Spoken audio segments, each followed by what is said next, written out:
Hi friends, இன்றைக்கி நம்ம என்ன பார்க்க போகிறோன்னா முட்டை சுக்கா தான் பார்க்க போகிறோம். வாங்க எப்படி செய்கிறதுன்னு பார்க்கலாம். அதுக்கு ஃபஸ்ட்டு ஒரு 5 முட்டையை எடுத்து நல்லா அடிச்சுட்டு அதில் பெப்பரும் உப்பும் மட்டும் சேர்த்து நல்லா அடித்து வச்சுக்கோங்க.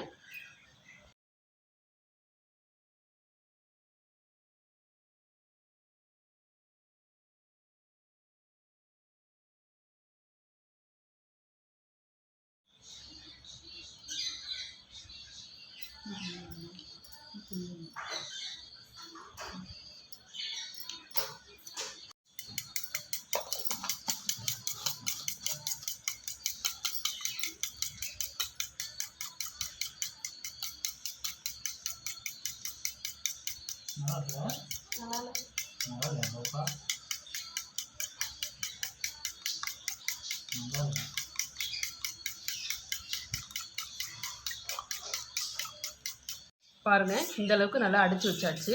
இப்போ இதை ஒரு கிண்ணத்தில் எண்ணெய் தடவி இருக்கேன். இந்த கிண்ணத்தில் இதை ஊற்றிடலாம். ஊற்றிட்டு இப்போ நம்ம இதை இட்லி பாத்திரத்தில் வச்சு வேக வைக்க போகிறோம். இட்லி பாத்திரம் ஹீட் பண்ணியாச்சு. இப்போ இதை அடித்து வச்ச முட்டையை எண்ணெய் கிண்ணத்தில் ஊற்றி வேக வைக்க போகிறோம். எண்ணெய் ஏன் தடவுறோன்னா, முட்டை வெந்த பிறகு அது இந்த கிண்ணத்தில் ஒட்டாமல் வர்றதுக்கு தான் நம்ம எண்ணெய் தடவிருக்கோம். சரி வாங்க, இப்போ இதை வேக வச்சு எடுத்துக்கலாம். பாருங்கள், தண்ணி நல்லா சுட்டுருச்சு. இப்போ நம்ம கீழே ஒரு தட்டு போட்டுக்கலாம். ஏன்னா அந்த கிண்ணம் மிதக்கக்கூடாது, அதனால் தட்டு போட்டிருக்கோம். தட்டு போட்டுட்டு அது மேலே நம்ம அடித்து வச்ச முட்டை கிண்ணத்தை வச்சிடலாம்.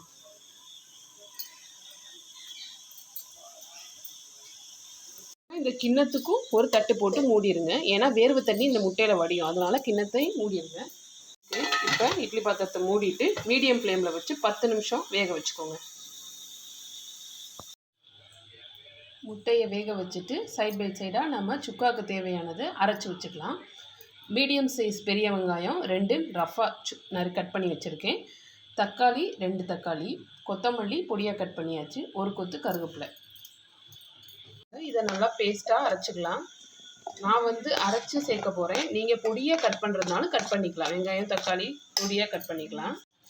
வெங்காயத்தை ஃபஸ்ட்டு அரைச்சிக்கலாம், அதுக்கப்புறம் தக்காளி அரைச்சிக்கலாம். இப்போ நம்ம கிரேவி ரெடி பண்ணிக்கலாம். கடாய் வச்சுட்டு தேவையானது இந்த வெங்காயம் தக்காளி இதெல்லாம் நல்லா வதக்கிக்கலாம்.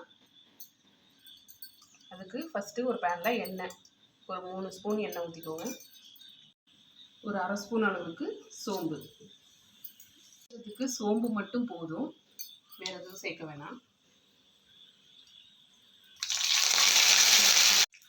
கருவேப்பிலை போட்டாச்சு. இப்போ நம்ம அரைச்சி வச்ச அந்த வெங்காய பேஸ்ட்டை உள்ளே போட்டுடலாம்.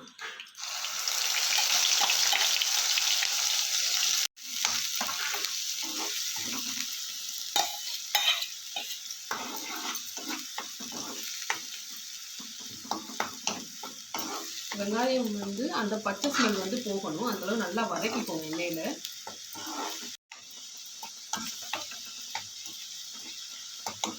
அதோட இந்த பச்சை மணம் போன பிறகு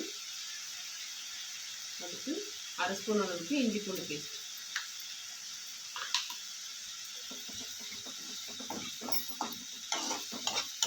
இஞ்சி பூண்டு பேஸ்ட்டு போட்டதுக்கப்புறம் நாம் அரைச்சி வச்சு அந்த தக்காளி பேஸ்ட்டையும் உள்ளே சேர்த்துடலாம்.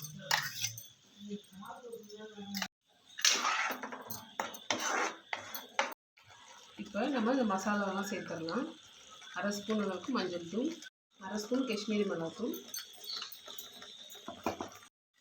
1/4 ஸ்பூன் பெப்பர் சேர்த்துக்கோங்க. ஏன்னா நம்ம முட்டையில் வேறு பெப்பர் போட்டிருக்கனால 1/4 ஸ்பூன் மட்டும் போட்டுக்கோங்க. 1/4 ஸ்பூன் ஜீரகத்தூள். இது நல்லா கலந்து விட்டுறலாம்.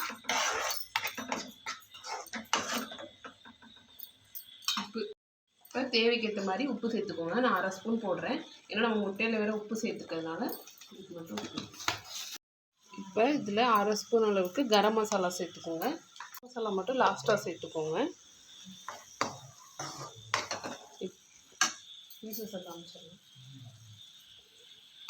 இப்போ பாருங்கள், நம்ம வேக வச்ச முட்டையை எப்படி கட் பண்ணி வச்சுருக்கோம். இந்த மாதிரி கட் பண்ணிக்கணும். இந்த மாதிரி கட் பண்ண பீசஸை இப்போ நம்ம உள்ளே சேர்த்துடலாம். இப்போ முட்டை உடையாமல் நல்லா கலந்து விட்ருங்க மெதுவாக.